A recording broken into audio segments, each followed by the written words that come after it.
સિદ્ધિ સિદ્ધિ અપાર અંતે મુક્તિ મહાપદ સાર કીધો આજે કેમ વિલંબ તુજ વિણ મુજને નાલંબ વિષ્ણુ શર્મ દ્વિજ તાર્યો એમ જમ્યો શ્રાદ્ધમાં દેખી અવધૂત ચિંતન શ્રી ગુરુદેવ દત્ત. મિત્રો, દત્ત બાવણીની વાત કરતા કરતા આગળ વધતા આપણે દીધી વૃદ્ધિ સિદ્ધિ અપાર અને અંતે મુક્તિ મહાપદ સાર. દીધી વૃદ્ધિ સિદ્ધિ અપાર સુધી તો પહોંચી ગયા, પણ હવે શું? તો કે અંતે મુક્તિ મહાપદ સાર. અર્જુન ભગવાન પાસે ગયો છે અને ભગવાને એને બધી જ સિદ્ધિઓ આપી છે, સમૃદ્ધિ આપી છે, વૈભવ આપ્યું છે. ચક્રવર્તીએ રાજા થઈ ગયો છે અને એમ કરતા 84,000 વર્ષ સુધી એણે રાજ્ય કર્યું. હવે આમ આપણને કદાચ એમ લાગે કે 84,000 વર્ષ એટલે એવું પણ હોય કે એ વખતે ઘણું લાંબુ જીવન હતું ને 84 વર્ષ રાજ કર્યું હોય, પણ લોકોને ઉપયોગી થાય એવા 84,000 કામો પણ કર્યા હોય. આ બધું પ્રતીક સ્વરૂપે છે. અને એ પછી આ બધું જ સુખ વૈભવ આ બધું ભોગવ્યા પછી એને એમ થયું કે આ સુખ ને વૈભવ શા કામનું? એટલે એના ચિત્તની અંદર વૈરાગ્ય જાગ્યું. વૈભવ, રાજ્ય, સત્તા આ બધા જ ઉપરથી એનો મોહ ઉતરી ગયો. જીવન હવે નિરસ લાગવા લાગ્યું. બધું નહીં, ઘણી વખત આમ મોટા એક્ટરોને એમના જીવનમાં જો બધું જ ભોગવી લીધા પછી નર્વસ બ્રેકડાઉન થઈ જાય. આ એવું છે કે બધું જ ભોગવી લીધું, હવે શું? તો હવે વૈરાગ્ય તરફ એનું મગજ દોડવા માંડ્યું. એને થયું કે ભગવાને તો સાક્ષાત મેં માગ્યું એ બધું મને આપ્યું છે, અને મેં શું માગ્યું? એણે દર્શન આપ્યા તો મેં શું માગ્યું? તો મેં એક સામાન્ય ભૌતિક સુખ માગ્યું. મારે જે સાચું સુખ છે એ તો પરમાત્માના સાચા સ્વરૂપનું સુખ માગવાનું હતું, ખરું જ્ઞાન એની પાસે માગવાનું હતું, મોક્ષ માગવાનો હતો. એટલે વળી પાછો લાંબો વિચાર કરીને ભગવાન દત્તાત્રેય પાસે પહોંચી ગયો છે. ભગવાન દત્તાત્રેય આંખો બંધ કરીને સમાધિમાં બેઠેલા છે, ધ્યાનમાં છે. અર્જુને ખૂબ કાલાબાલા કર્યા, પ્રભુને બોલાવ્યા. પ્રભુ એની સામે નથી જોતા. પ્રાર્થના કરી તો એ પ્રભુ આંખો ખોલીને એની સામે જોતા જ નથી. એટલે એણે અન્ન પાણી છોડી દીધા અને ત્યાં ને ત્યાં જ એ સામે બેસી ગયો. કશું ખાતો નથી, પીતો નથી, ભજન કરવા લાગ્યો. પ્રભુને વિનમવા લાગ્યો કે પ્રભુ મને માફ કરી દો, તમે તો મને બધું આપવાનું કહ્યું, પણ મેં એકદમ સામાન્ય ફાલતુ વસ્તુ તમારી પાસે માગી લીધી. અને પ્રભુ હવે આંખ ઉગાડીને મારી સામે તમે જુઓ તો ખરા, હું આપની સામે બેઠો છું, હું આપનો પરમ ભક્ત છું. પ્રભુ હવે મને તરછોડશો નહીં. જાણી ગયો કે પ્રભુ મને તરછોડી રહ્યા છે, મને તરછોડશો નહીં. અને એમ પ્રાર્થના કરતા બેભાન થઈ ગયો. કંઈ કેટલોય લાંબો સમય એ બેભાન અવસ્થામાં પડી રહ્યો. અને જ્યારે એને મૂર્છામાંથી પાછો મુક્ત થયો અને જોયું તો પ્રભુ ત્યાં બિરાજમાન થયેલા છે. નિત્યક્રમ એમનો પૂર્ણ કરી અને બેઠા છે. અને ત્યાં એમની જોડે શાંત તપા નામના મુનિ છે જે પ્રભુની સેવા કરે છે.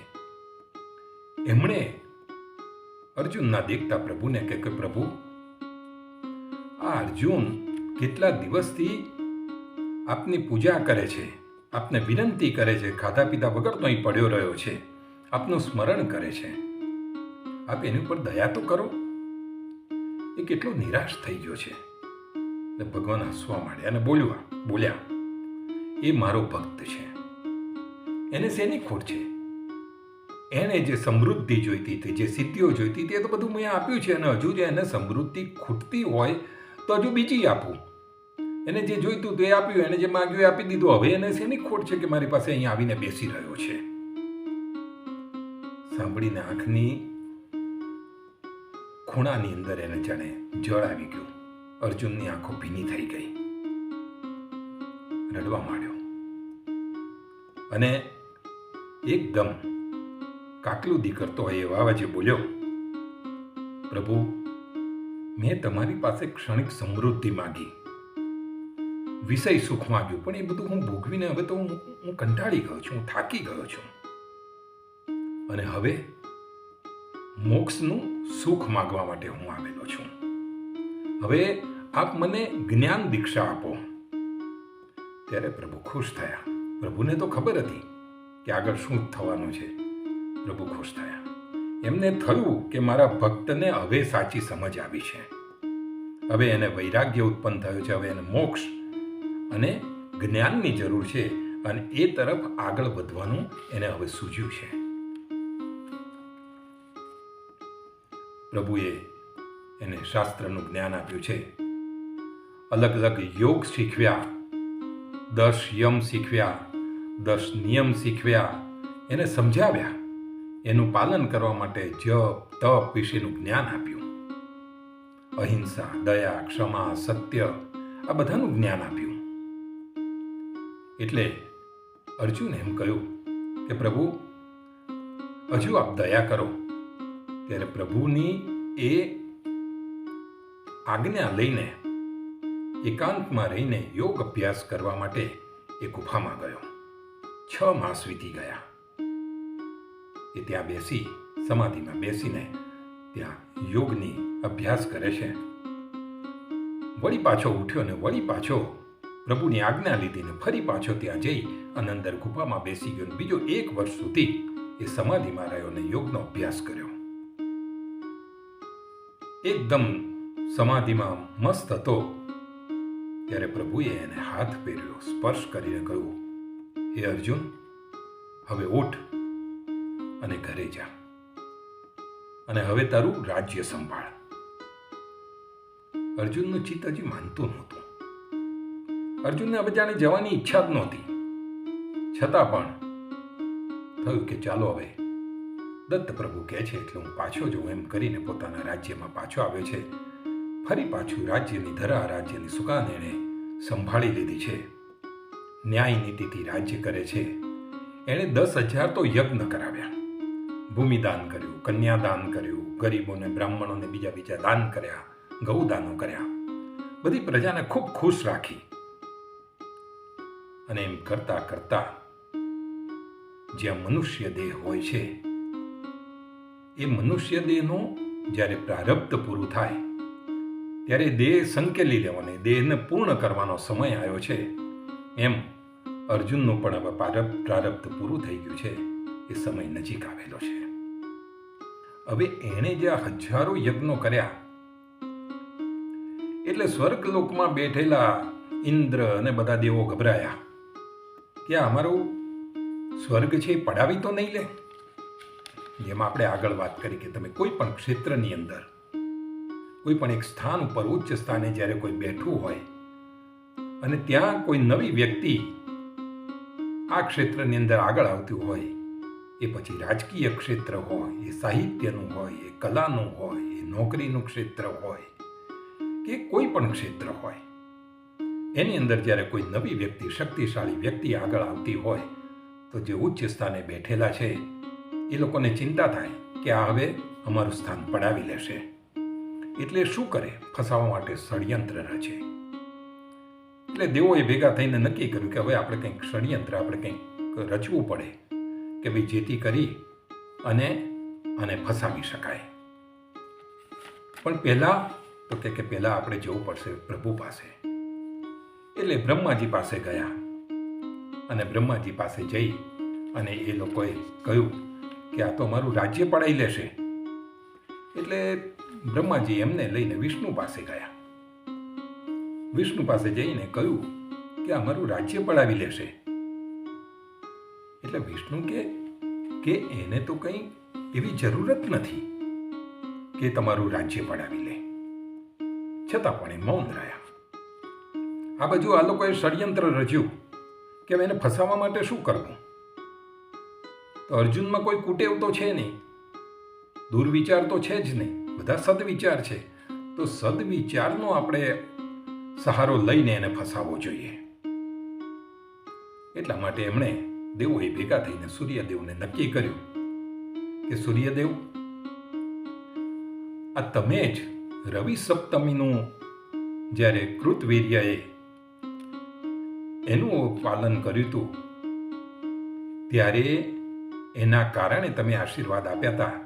એટલે સૂર્યદેવ હવે તમે જ જાઓ અને તમે જ બ્રાહ્મણનું રૂપ લઈને જાઓ અને કંઈ ને કંઈ રસ્તો કરો.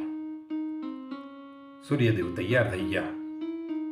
બ્રાહ્મણના રૂપમાં એ તૈયાર થઈ અને એની શક્તિ હરી લેવા માટે, જો એના સદવિચાર, કોઈ એના ત્યાં આવેલો હોય તો ભૂખ્યો ના જાય, કોઈને પણ દાન આપે, એ સારા વિચારો. કુવિચારો તો છે જ નહીં, વ્યસન તો કોઈ છે જ નહીં તો વ્યસનમાં ફસાવે. તો સદવિચારનો હથિયાર તરીકે એના સામે ઉપયોગ કર્યો. સૂર્યદેવને મોકલ્યા. સૂર્યદેવ બ્રાહ્મણના વેશમાં એના ત્યાં પહોંચી ગયા છે. એકદમ જાણે દરિદ્ર બ્રાહ્મણ છે, દુબળા પતલા, અને એકદમ એ વેશની અંદર અર્જુનના બારણે જઈ અને એમણે ટકોરા મારી ઊભો રહ્યો છે. સૂર્યદેવને પેટને પીઠ એક થઈ ગઈ છે, આંખો જાણે મુંડી ઉતરી ગઈ છે, માથામાં ધ્રુજે છે, હાડકા શરીરના દેખાય છે અને શરીર લથડિયા ખાય છે ધીરે ધીરે ધીરે. એક સામાન્ય પોતળી પહેરેલી છે. એને જોઈને અર્જુન વિસ્મય પામ્યો કે મારા ત્યાં બધાને અન્ન જળ ને બધું જ સુખ છે, તો પછી આ બ્રાહ્મણ દેવતા કેમ આટલા બધા આવા સુકાઈ ગયેલા છે, હૃષ્ટપુષ્ટ કેમ નથી? મારા રાજ્યમાં આવું કેમ હોય? એટલે એણે એ બ્રાહ્મણ દેવને કહ્યું કે આવો અંદર બેસાડો. અંદર બોલાયા, આસન પર બેસાડ્યા, નામ પૂછ્યું. શું નામ છે? તો કે દિવાકર. દિવાકર એટલે સૂર્ય. પાછું પૂછ્યું ક્યાં રહો છો? તો કે ઉદયાચળ. ઉદય અચળ, ઉદય જ્યાં પામે છે એ, એટલે પૂર્વ દિશામાં. તો કે તમારે શેની ઈચ્છા છે? તો કે હું ઘણા દિવસથી ભૂખ્યો છું, મારે ભોજન આપ રાજા, અને તારી કીર્તિ મેં બહુ સાંભળેલી છે એટલે જ હું તારા દ્વારે આવ્યો છું. મને ખબર છે કે તું મને ભૂખ્યો નહીં મોકલે. હવે વિલંબ ના કરીશ, હવે હું મૃત્યુ પામીશ. એટલે અર્જુને પૂછ્યું કે બ્રહ્મદેવતા આપ શેનાથી તૃપ્ત થશો? એટલે સૂર્યદેવ એમ કહે છે કે 7 દ્વીપની તમામ વનસ્પતિઓ મને આપ, અને એ હું ખાઈશ તો જ મારી તૃપ્તિ થશે.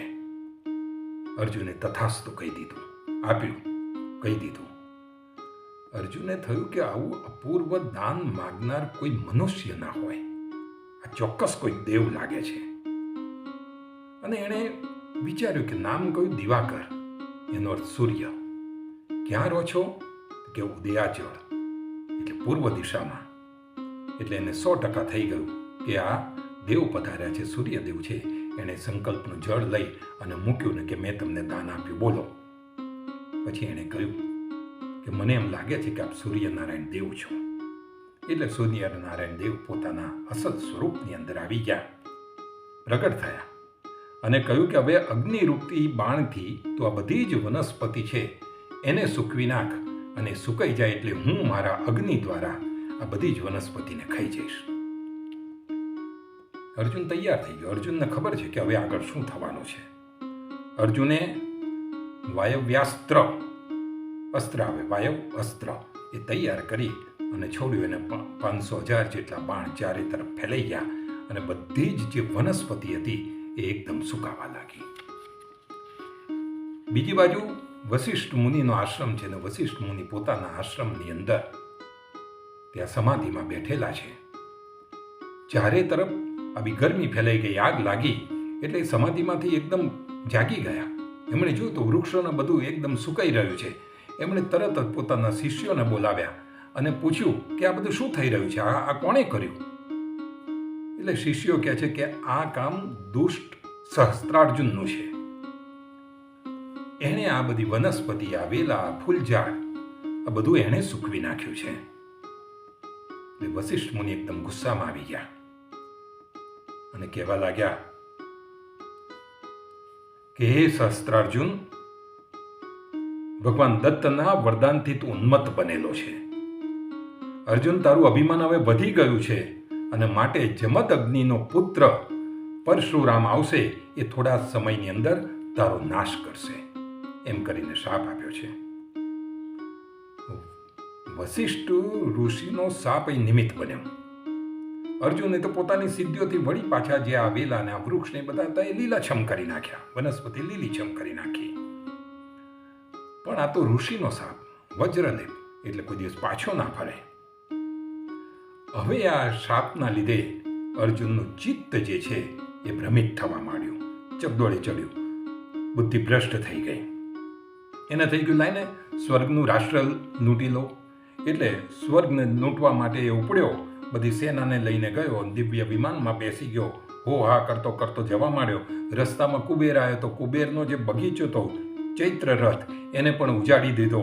પાછો આગળ જઈને દેવો સાથે યુદ્ધ કર્યું, દેવો હાર્યા એટલે ઇન્દ્ર લડવા માટે આવ્યા તો ઇન્દ્ર પણ હારી ગયા અને ઇન્દ્રને ઇન્દ્રાણીને પકડી લીધા.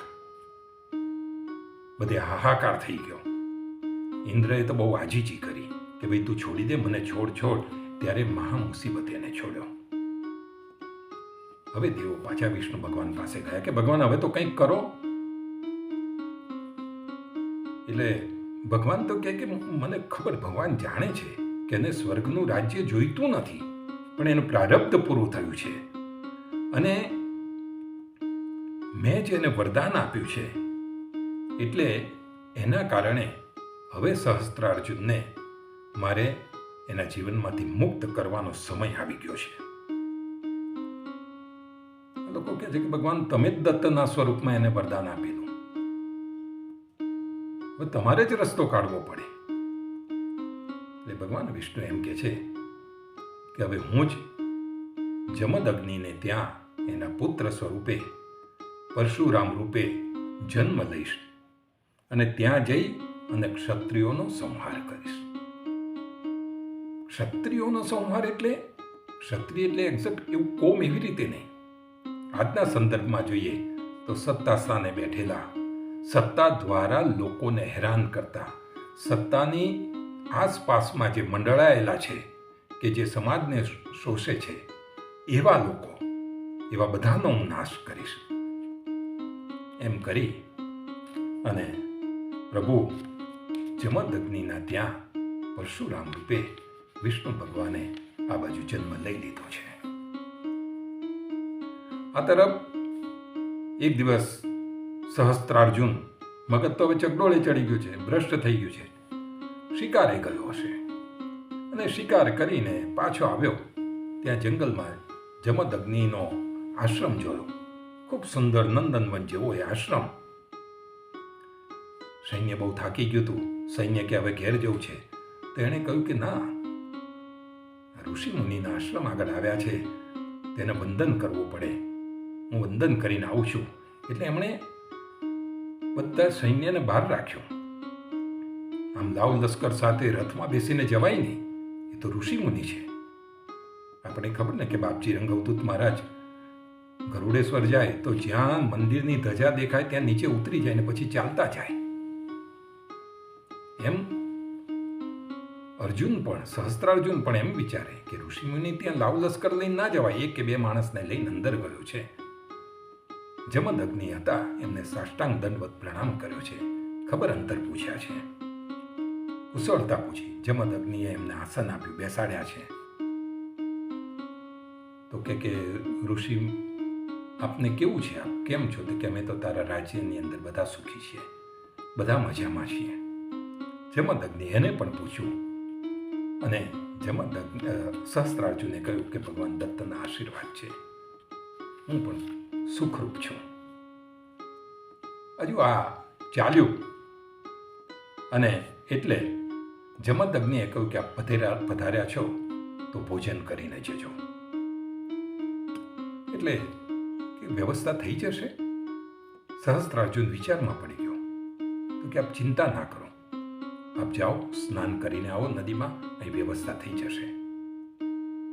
સહસ્ત્રાર્જુન પોતાના બધા સૈન્યને લઈને ગયો અને પાછો આવવાનો હતો. એટલામાં જમદગ્નિએ પોતાની કામધેનુ ગાયને પ્રાર્થના કરી અને બધી સામગ્રી તૈયાર કરાવી દીધી. ત્યાં વિવિધ પકવાનો બની ગયા, ચાંદીના થાળા, સોનાની વાડકીઓ, ચંદનના બાજટ, રત્નજડિત પ્યાલા, આ બધું ગોઠવાઈ ગયું. રંગોળી પૂરાઈ ગઈ, બધું સરસ સરસ ગોઠવાઈ ગયું. દીવા પ્રગટાવી દીધા, સુગંધી જળ ચારે તરફ છાંટી દીધું અને ત્યાં જ રાજા અને સૈન્ય આવ્યું. બધાને પ્રેમથી બેસાડ્યા, જમાડ્યા, મુખવાસ આપ્યો. અને બધા જ્યારે ઊભા થયા ત્યારે રાજાએ કહ્યું કે જમદગ્નિ એમ કહ્યું કે આ સોના ચાંદીના જે વાસણો છે ને એ પણ તમે લેતા જાઓ. અમારે ઋષિમુનિઓને તો એની ક્યાં જરૂર છે? આ બધો ઠાઠ જોઈને અર્જુનને બહુ આશ્ચર્ય થયું. અને જમદગ્નિને પૂછ્યું કે હું થોડી વાર પહેલા આવ્યો ત્યારે તો અહીં કશું જ નહોતું, અને એટલી વારમાં તમે આ બધી વ્યવસ્થા કરી કેવી રીતે? એટલે જમદગ્નિએ કહ્યું કે મારી પાસે આ કામધેનુ ગાય છે, આ એના પ્રતાપે બધું થયું છે. આ કામધેનુ ગાય એ મારી તમામ ઈચ્છાઓ પૂરી કરે છે. એ મારી હોમધેનુ પણ છે. હું જે હોમ હવન કરું છું ને એમાં વપરાતું ઘી, દૂધ એ પણ આ ગાય જ મને પૂરું પાડે છે. હવે સહસ્ત્રાર્જુનની બુદ્ધિ બગડી છે. એને થયું કે મારી પાસે બધું સુખ સાહેબી છે, પણ આવી કામધેનુ ગાય નથી. હું આવો ચક્રવર્તી રાજાને મારી પાસે આવું કંઈ નથી. એટલે એણે જમદગ્નિને કહ્યું કે આપ મને આ ગાય આપી દો. જમદગ્નિ કે એ ગાય તો અપાય જ નહીં. હું આપું તો પછી હોમ હવન કેવી રીતે કરવું? અને એ જો હું હોમ હવન ના કરું તો મારા ધર્મનો લોપ થઈ જાય, એટલે મારાથી આપી ના શકાય. એટલે કે તમે માગો એટલા રત્નો આપો, તમે કહેતા હોય તો તમને સામે 10,000 ગાય આપું, તમે જે કંઈ માગો એ આપો, પણ આ ગાય મને આપી દો. એટલે જમદગ્નિ એમ કહે છે કે ઋષિ મુનિઓ ગાયને વેચવાનો ધંધો ના કરે. આ ગાય હું તને કોઈ પણ સંજોગોમાં ના આપી શકું. થોડી ઘણી ચળવળ થઈ, પણ આના મગજમાં જીદ ભરાઈ ગઈ છે. અને સહસ્ત્રાર્જુને એમ કહ્યું કે હું આ ગાય ખેંચી જવાનો. એના માણસોને કહ્યું કે ગાયને તમે પકડીને લઈ લો, અને એને પોતે આ ગાયના બદલામાં કિંમત સ્વરૂપે ધન અને રત્નો ત્યાં મૂકી અને ચાલતો થઈ ગયો. જમદગ્નિ તો એકદમ શાંત થઈ ગયા અને પોતાના નિત્યક્રમની અંદર લાગી ગયા છે. એટલામાં પરશુરામ જંગલમાં લાકડા વીણવા માટે ગયા હતા. હોમ હવન કરવા માટેનું સમધી કહેવાય એ લેવા માટે ગયા હતા. એ લઈને આવ્યા ને એમણે જોયું કે ગાયનું વાછરડું કંઈ ભાંભરે છે. એની માને યાદ કરતો હોય એવો એનો સ્વર છે. એટલે તરત જ લાકડા મૂકીને આવીને બધાને પૂછ્યું કે શું થયું? એટલે એમના ભાઈઓને તો બધા ખૂણામાં બેસી ગયા હતા. એ એમ કે ભાઈ આ સહસ્ત્રાર્જુન આવ્યો હતો અને પિતાજીએ ના પાડી છતાં પણ એ કામધેનુ ગાય લઈને જતો રહ્યો છે. આ બાજુ પરશુરામને ખબર છે કે આ બધા ક્ષત્રિયો એટલે જે વહીવટ કરી રહ્યા છે એ બધા લોકો ખૂબ માથે ચડી ગયા છે. હવે પ્રજાને રંજાડવા માંડ્યા છે. એટલે એણે કહ્યું કે ઉભા રહો, એ બધાને હું સીધો કરું છું. એને એટલો બધો ક્રોધ ચડ્યો કે આ ઉન્મત્ત થયેલા અર્જુન અને એ ક્ષત્રિયોને મારે શિક્ષા આપવી જ પડશે. એમ કરીને એ પોતાનો પરસુ અને તીરકામઠું લઈ અને દોડવા માંડ્યો છે. એકદમ એણે કોઈને પૂછ્યું નહીં, જમદગ્નિને કે કોઈને પૂછ્યું નહીં, પૂછ્યા વગર સીધા એકદમ દોડવા માંડ્યો. વાયુની જેમ આમ વેગમાં જઈ રહ્યો છે અને ગાજતો જાય છે, ધમધમતો જાય છે. અને લોકો જોયા કરે કે આ પરશુરામ કેમ ગુસ્સામાં આટલો બધો જઈ રહ્યો છે. ત્યાં જ એણે સહસ્ત્રાર્જુનની સેના જોઈ એટલે બૂમ પાડીને લલકાર્યું અને કહ્યું, હે ચોર, ઉભો રહેજે. બ્રાહ્મણની ગાય ચોરીને જતા તને લાજ શરમ નથી આવતી? તું ક્યાં જાય છે? તું ઉભો રહે. સહસ્ત્રાર્જુને આમ નજર કરી. પરશુરામે કહ્યું કે ઉભો રહે, હું તને યમ પાસે પહોંચાડી દઉં છું. સહસ્ત્રાર્જુન વિચાર કરવા માંડ્યો કે આ બ્રાહ્મણનો આવડો નાનો સળખો બાળક એ મને આવી રીતે લલકારે, આવી રીતે મને મારવાની વાત કરે, એનામાં આટલી બધી હિંમત આવી ક્યાંથી? જો બ્રાહ્મણ હોય તો એ શસ્ત્ર ના ઉપાડે. બ્રાહ્મણ હોય તે તો બહુ તો શાપ આપીને બાળી નાખે. એને યાદ આવ્યું કે પ્રભુ પાસે મેં વરદાન લીધું છે કે મારે તો મારા કરતા જે શ્રેષ્ઠ છે એના હાથે જ મરવાનું છે. એટલે એને થયું કે આ પ્રભુ જ આ સ્વરૂપે આવેલા છે. યુદ્ધ શરૂ થઈ ગયું છે. ઘમાસાણ યુદ્ધ ચાલુ થઈ ગયું. રણોના જે વાદ્યો છે વાગવા માંડ્યા અને પરશુરામ એકલે હાથે જ કેટલા હજારો સૈનિકોને મારી નાખ્યા, એમના હાથ કાપી નાખ્યા છે. એનો ઘાણ બોલાવી દીધો, ઢગલો થઈ ગયો છે. સહસ્ત્રાર્જુને પોતે પણ બાણ છોડ્યા અને પરશુરામના આખા શરીરને વીંધી નાખ્યું છે.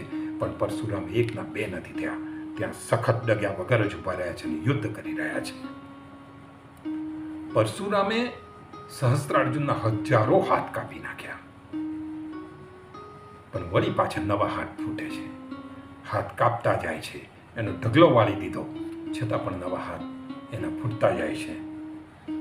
અને એ વખતે પરશુરામ થોડા નિરાશ થઈ ગયા. એણે ધ્યાન કર્યું, માતા પિતાને યાદ કર્યા, ગુરુ મહારાજને યાદ કર્યા અને એનું સ્મરણ કર્યું કે પ્રભુ આ શું થઈ રહ્યું છે? આ કેમ આ વ્યક્તિના હાથ કપાતા નથી, આ મરતો કેમ નથી? અને એ જ વખતે આકાશવાણી થઈ.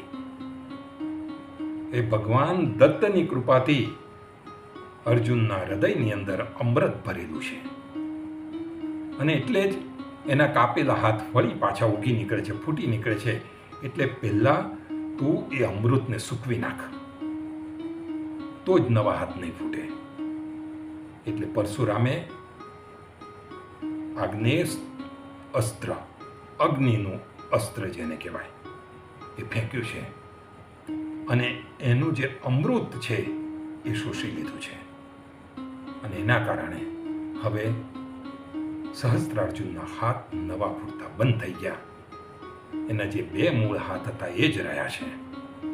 અર્જુન સમજી ગયો, હવે મૃત્યુનો કાળ મારો નજીક આવી ગયો છે, હવે મૃત્યુ પાસે મારે જવાનું જ છે. એણે પરશુરામને પ્રણામ કર્યા, ભગવાન દત્તનું સ્મરણ કર્યું. દત્ત દત્ત દત્ત દત્ત દત્ત કરવા માંડ્યો. યોગના બળથી એના પ્રાણનો લય કરી અને ચિત્તની અંદર એને સમાવી લીધું છે. દત્ત દત્ત કરતો જાય છે, યુદ્ધ કરતો જાય છે અને ત્યાં જ પરશુરામે એના શિરનો છેદ કરી નાખ્યો, શિરચ્છેદ કરી નાખ્યો. એનું માથું કાપીને પાડીને નીચે ફેંકી દીધું.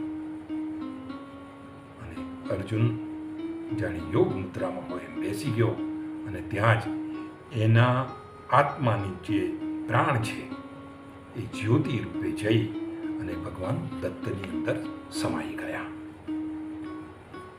દેવો ખુશ થઈ ગયા અને પુષ્પવૃષ્ટિ કરી છે. આકાશમાં દુદુંબી વાગવા માંડ્યા છે, બધા નાચગાન કરી રહ્યા છે, ગીતો લલકારી રહ્યા છે અને પરશુરામનો જયકાર જયકાર, જય હો પરશુરામ, જય હો પરશુરામ થઈ ગયું છે. અર્જુનની અહીં અંતે મુક્તિ થઈ છે. અંતે મુક્તિ મહાપદસાર. પૂજ્ય બાપજી લખે છે કે દત્ત પ્રભુએ અર્જુનને વૃદ્ધિ સિદ્ધિ આપી અને અંતમાં મહાપદ આપીને એને મોક્ષ આપ્યો, મુક્તિ આપીને પોતામાં સમાવી લીધો. એ દીતિ વૃદ્ધિ સિદ્ધિ અપાર, અંતે મુક્તિ મહાપદસાર. એની આજે આપણે વાત કરી. ફરી મળીશું ત્યારે આગળ વાત કરીશું. આપ સર્વેને મારા ગુરુદેવ દત્ત, ગુરુદેવ દત્ત, ગુરુદેવ દત્ત. નર્મદે. મિત્રો, ભગવાન દત્તાત્રેય અને એમના અંશ અવતાર એવા સંતો યોગીઓની લીલાઓ રજૂ કરતી આ ચેનલને આપ લાઈક કરો, શેર કરો અને સબસ્ક્રાઈબ કરો. વધુમાં વધુ ભક્તો સુધી આપણી આ વાત પહોંચે એ માટે આપ બધાને જાગૃત કરો. બધાને મારા ગુરુદેવ દત્ત. વેદ શ્વાસ તારા નિર્ધાર, થાકે વર્ણવતા જ્યાં શેષ, કોણ રાખું બહુકૃત વેશ, અનુભવ તૃપ્તિનો ઉદ્ગાર, સુણી હશે તે ખાશે માર, તપસી તત્વમસી એ દેવ, બોલો જય જય શ્રી ગુરુદેવ.